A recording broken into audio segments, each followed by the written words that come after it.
Seigneur soit avec vous et avec votre esprit. Évangile de Jésus-Christ selon Saint Jean. Gloire à toi, Seigneur. Jésus avait rassasié ses 1000 hommes et ses disciples avaient vu marcher sur la mer. Le lendemain, la foule restée sur l'autre rive se rendit compte qu'il n'y avait eu là qu'une seule barque et que Jésus n'était pas monté avec ses disciples qui étaient partis sans lui. Cependant, d'autres barques venant de Tibériade étaient arrivées près de l'endroit où l'on avait mangé le pain après que le Seigneur eut rendu grâce.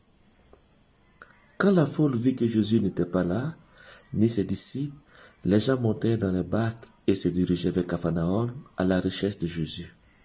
L'ayant trouvé sur l'autre rive, il lui dit, « Rabbi, quand es-tu arrivé ici ?»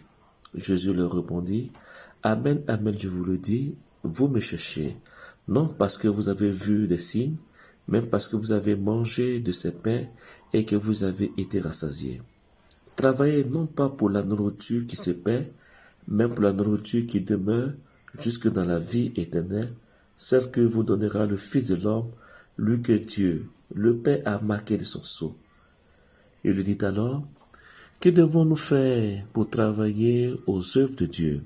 Jésus leur répondit, « L'œuvre de Dieu, c'est que vous croyez en celui qu'il a envoyé. »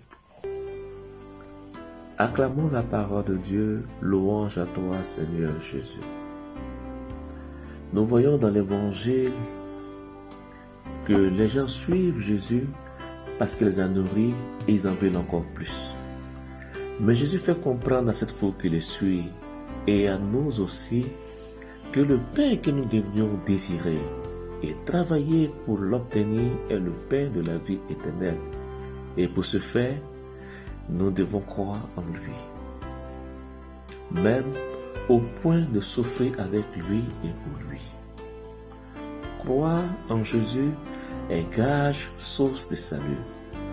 Celui qui croit sera sauvé, celui qui ne croit pas sera condamné, nous dit Jean. Demandons au Seigneur d'augmenter en nous la foi, afin de pouvoir croire en lui à temps et à contre-temps. Amen.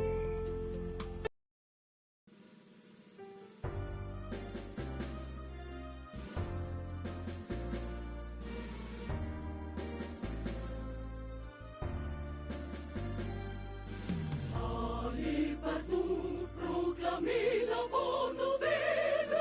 Soyez moines à la maison et apôtres dehors.